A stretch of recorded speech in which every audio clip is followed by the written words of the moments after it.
Hi అందరికీ. Welcome to my mini vlog. ఇక్కడ కనిపించేవి ఎంతమందికి తెలుసో నాకైతే తెలియదు. కానీ పల్లెటూరులో పుట్టి పెరిగిన ప్రతి ఒక్కరికి ఖచ్చితంగా తెలిసే ఉంటుంది.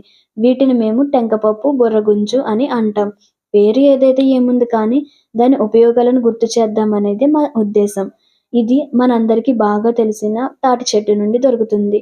అదెలా అంటే తాటిపండు నుండి పీచును వేరు చేసి మిగిలిన ఆ టెంకను ఎండబెట్టి దాన్ని భూమిలో కప్పెడితే అది టెంకల నుండి తేగలుగా మారుతుంది. ఆ టెంకలను సెపరేట్ చేసి కత్తితో కొట్టి ఆ గుజ్జును తింటారు. ఇది చాలా స్వీట్ అండ్ టేస్టీగా ఉంటుంది.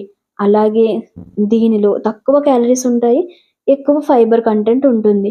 దానివల్ల మన బ్లడ్‌లో ఉన్న షుగర్ లెవెల్స్ అనేవి కంట్రోల్ అవుతాయి.